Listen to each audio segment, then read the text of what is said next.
Hello, everyone. Welcome back to an episode of Just Say Guay. I'm your host, George Guay. For a third time, I am joined by Providence College's men's ice hockey coach, Nate Leaman. Nate, thanks for on the show. Thanks for having me again. Yeah, no problem. This is awesome. So, just take me through right now with your team, where you guys stand. You're ninth in the nation. You just beat Boston College with a weekend split, going into another series coming up this weekend. What do you like about the team?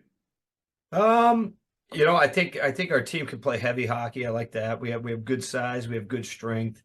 Um, Scoring 4 goals against BC, who's one of the top defensive teams in the country, along with us. That was a good sign. And we've just struggled to score some goals, or probably our last 8 games, and so hopefully that was a good sign of getting some guys going again.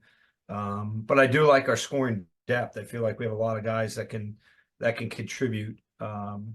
So I like the team. I like the team a lot. I mean, I think we have good goaltending. I think we have a solid defensive core, and I think we have depth up front. Now we're dealing with a couple injuries, and we hope to get those guys back eventually. But I mean, that's okay. I mean, with the injuries, you can get guys, and increase the roles, and that helps your team grow also. For sure. It does sound like you guys are in a good place overall. So just take me through last off season. Definitely really challenging coming off a tough loss to be you at the Garden. First time the team had been there since 2018. I was a student at the time, which is crazy to think about, but lost some guys to pro contracts and transfers, but you gained a lot of good players as well. A lot of good players coming back as well, including your goalies fed back. What were your thoughts just coming into the season? Well, it was a lot of heartbreak from last year. It was actually a tough summer because we played really good hockey last year, and I give Max Crozier and Parker Ford, the two captains of the team, a lot of credit because we just weren't resulting. You come after all the games, and you've controlled possession, you've controlled shots, you're getting the chances, you're getting more chances than them. Your expected goals is higher than them. um, and we just weren't finishing. And we had a freshman goalie in Phillip that we were riding kind of his ups and downs. So um, for it to come together a little bit at the end there was nice, but it was also bitter because we had that same game. We outplayed Boston University pretty decidedly in that semifinal and weren't able to finish, and including we're up 1-0. We have a breakaway with 4 minutes to go that would ice the game. And we just it is what it is. So we obviously watched a lot of tape trying to get better. And you're coming into this year, and I think our schedule this year is markedly tougher than last year. Going to Michigan, going to Arizona State, having Denver come in, and then we have BC, BU 3 times, and we're up at Maine for a third year in a row. So we knew that we had to be playing some good hockey. We had to make sure we were a tough team to play against, and we knew all of our guys had to develop and get stronger for us to get better. You brought up the transfer portal. We had some guys transfer, but um, the guys that transferred were guys that we didn't see fitting in the plans. Like we felt, going through last year, there's a reason when you win, there's a reason you don't. And we just, we felt like, that we had to use the transfer portal to our advantage, and we did. And we got some good players, but we also had a really good recruiting class. And now we're in a position this year where, I feel our program, is kind of back and in a good spot. Yeah, and you mentioned such a big turnaround with the roster, and to have success is great. I've seen it so many times with your teams to, be able to come back after losing a big senior class or transfers, things like that. It's always great that the program's in the mix, and definitely the great success right now. So you mentioned that tough schedule. Michigan, the first game, Denver, shortly after that at home. How do you get the guys ready for games like that? I know that you're going to face big opponents like that in Hockey East, but that's as tough as it gets in terms of out of conference. Yeah, the guy. I mean, like the guys really look forward to those games. And you get better playing those games. I mean, win or lose, you get better playing those games, and so we're trying to schedule, a challenging non-conference schedule all the time to help our team grow. And really, it came about. We got to go out to Michigan, and I said after the weekend, like, I came back, I was like, that was an unbelievable experience for our players. Even with the split, and I felt we could have done better than a split, but we got better after that weekend, and because we played a team that was extremely fast, and it pushed us to skate, and it pushed us to think quicker. So as many games of those as you can get, I'll take them. Just to help your team develop. Yeah, and to have good positive results against a team that, was in the Frozen Four last year, a team that won the national championship a couple of years ago. It's definitely great results. So just shifting towards Hockey East, how important was it? We know how tight the conference is. You guys got off to a good start in Hockey East. It's pretty crazy this year. I mean, 6 of the ranked teams in college hockey right now are in your conference, including yourself. 3 teams that are getting votes are in the conference as well. When I was there as a freshman, it seems like it really came down to 4 or 5 teams that could, win the conference. And now it seems like if any team can win it. Yeah, it's definitely getting more and more balanced every year. I think part of it is the schools, for the most part in our league are really committed to new buildings, resources for their program. But yeah, I mean, there's 4 or 5 teams in our league that I think can win the league, and if you can win this league this year, you have a really good shot at the national championship. So. We're plugging away one game at a time. So we have an unbalanced schedule, and now we play BC and BU 3 times, which will work out will work in our favor for strength of schedule, in the national picture, but it makes it a big challenge within the league. So we're chipping away. We have our last non-conference games this weekend against Alaska, and then we get to go right into league play the rest of the way, and starting with Lowell. So we're kind of looking forward to getting to that. Yeah, definitely going to get busy. And, before you guys close out the first half of the season, or a couple weeks before you guys went out to Arizona State, just how important are those trips? I know you guys go on the road, but it kind of reminded me when you guys went to Las Vegas when I was a student. Guys get to play in a pro arena. Some guys who are draft picks maybe get motivated by that. How much does that help the team just in terms of bringing them together and, going out to a place like that? Well, it really helps if you can get to the games in warm weather in the winter. I think that was nice walking back and forth to the rink in shorts, and the guys really enjoyed that. But yeah, I mean, getting on the road, getting to be a group together and growing. I mean, it's all part of the development of the team is spending time together. And when you have a trip like that to Arizona or Las Vegas, you're spending 4 or 5 days in a row together. On planes, in hotels, all the meals, all the practices, it's just, that's how you really get your guys so tight, as a group. You get those times like that, and then you get to go into battle together. And when you're out there and you feel like you're against the world and you go in battle together, those are big team building moments. Yeah, for sure. It definitely builds a lot of team chemistry. So before the break began, you guys had to play Boston College for the first time. It was not a weekend series. It was one of those just one game things.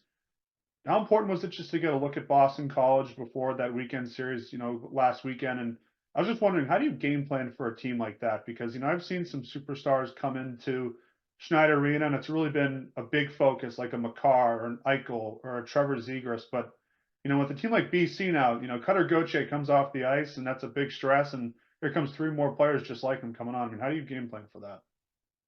Yeah, it's really that freshman line that did, in the 3 games that did the damage against us. Cutter's certainly a great player, but that freshman line was very good in our 3 games.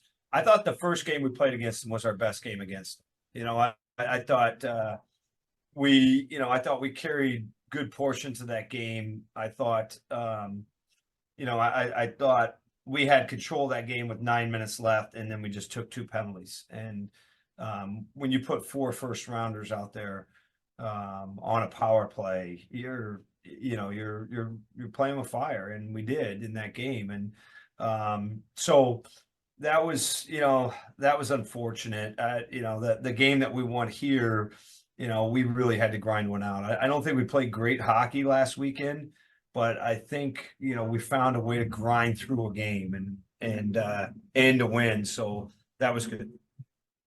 Yeah, like I said, that Boston College roster has a lot of NTDB players. Something that occurred in between our second and third this interview was that you won the World Junior Championship. I wanted to congratulate you on that, on this. But so, how much has that gold medal helped in terms of just your recruiting? I know, you had some guys from the NTDP committed before you won, like the Berard brothers and Chase Yoder.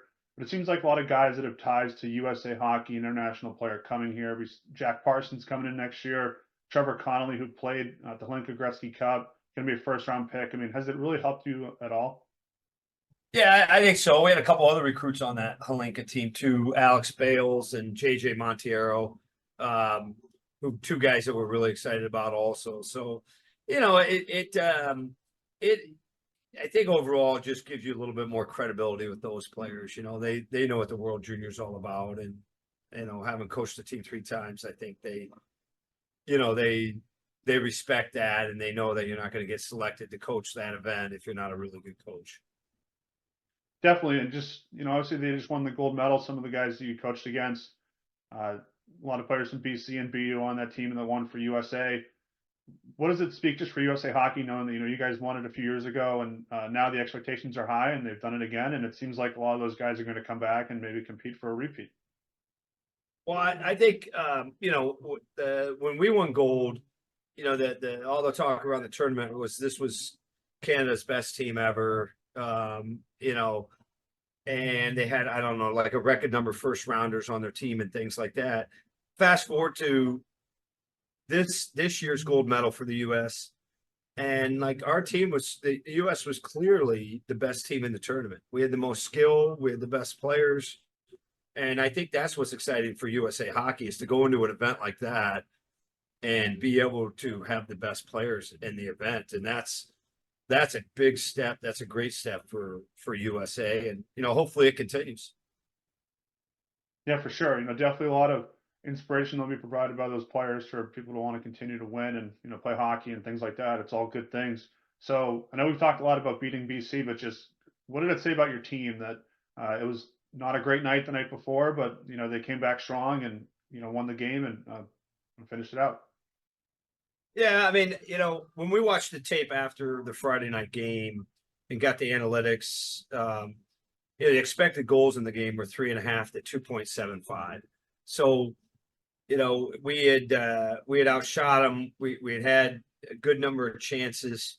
So basically, you try to get some sleep. You don't really sleep all those nights, but you want to get all the information in front of you before you make any kind of rash decisions or rash judgments on the event. And and when we went back, watched the tape, hey, they scored on basically 3 straight shots in the second period. And our team, I mean, we have a really good team this year. We have not been in that position. We have not been in the position where we were down in the second period bad. All of our losses were either overtime or late third period losses. So, the guys, we just hadn't been in that position before. And I think, they scored on 3 straight shots, and we just started pressing all over, trying to win the game the next shift, and every guy, and it just kind of snowballed on us a little bit because we got running around, because we were trying to win it so badly. And, ultimately, we were able to kind of talk about having the right response if they scored. And we came back Saturday night and, we trailed much of that game, which is another thing that we haven't done a lot of this year's trailing. We trailed a lot of that game and we came back and found a way to win. And, that was kind of big for our team. For sure. And my last question has to do with this next upcoming weekend series. You got Alaska coming in, a struggling team. This is non-conference for you. I mean, how are you keeping the guys focused, coming off of a big win? And, it's the 50th Schneider Arena year anniversary celebration. What's that all going to be like? Well, I'll tell you, the focus part is definitely a little bit of a challenge, but we have a chance to close out our non-conference with the lopsided record, in favor for us. And that's part of the focus of making sure that we end our non-conference record the right way. And also our alumni are here this weekend because they're doing a 50th year celebration of Schneider Arena. So that's kind of big also of having a lot of former players back, and hopefully the guys rally around that and play hard for those guys. But yeah, I mean, we played well. I do feel like the guys, feel like they're going to score, and that's a good feeling as a coach. And when you're on the ice with the players, they're shooting. It's just weird. They shoot the puck with a lot more confidence, and when they shoot it with a lot more confidence, a lot more go in. So hopefully it carries over. But we certainly know, like, this Alaska team, they beat Wisconsin at Wisconsin. They beat Penn State at Penn State. They beat Lowell. They're a really tough out. Like, I've watched 2 or 3 of their games, and it's like, wow, they don't lack in skating. They don't lack in skill. So, we this is a grind weekend. This isn't going to be, a weekend where you're just walking through it. This is, for us to win 2 games this weekend, we're going to have to grind. Definitely a good point. And just, what does it mean to you that I know you've had a lot of personal success, you broke the win record, but you're part of these big moments, throughout your coaching career, like raising the national championship banner, the 50-year celebration at Schneider Arena, and bringing a gold medal back to the school. I mean, what is it like also just to know that you've been a part of some big moments that are bigger than yourself? Well, I mean, it's special at this school because I don't do it by myself. I mean, this isn't a Nate Leaman thing. This is very much a team thing, and all those things you mentioned are teams. Hockey's the greatest team sport there is, because you have to play everybody, and everybody plays a big role in your success. And it's not like your best player touches the ball, all game, or like in soccer or basketball each time down the court. It's not the way our sport works. So it takes a complete team effort, but not only on the ice for us. I mean, what's great about this place is so many people have to be involved for you to have success. And when you do have success, it's because of so many other people, and I've said it all along, we don't win without the school presidents that we've had, without Father Shanley and Father Sicard and John Sweeney and Chairman of Board of Trustees Chris Riley, people like that, like behind the scenes that you have conversations with, and they support the things that you're trying to do. I'm pretty lucky to be the coach here and to be part of it here. And so, those accomplishments, like, I'm sure look back on it all at some point, but what makes them great is that there's so many people involved in those accomplishments and bringing them. It's definitely a great answer. Well put. And I think it's definitely one of those things you have to see firsthand, whether you work at the school or a student or alum, to know that. And thank you for that well put answer. Coach, best of luck in this next weekend series. I'll let you know when I get down to another game, and best of luck. Thanks, George. And I'm sorry if you heard music behind me, but it looks like they're testing the speakers before the game tomorrow. So they had they kept jamming Sledgehammer and a couple other tunes over and over again. But thanks for having me. It's good seeing you. And anytime, I love coming on the show. Thanks for being a Friar, and thanks for supporting us. I didn't hear anything, but thanks for assuring me, and no problem. And looking forward to getting down there soon. Thanks again. Okay. Thanks, George. Talk to you later.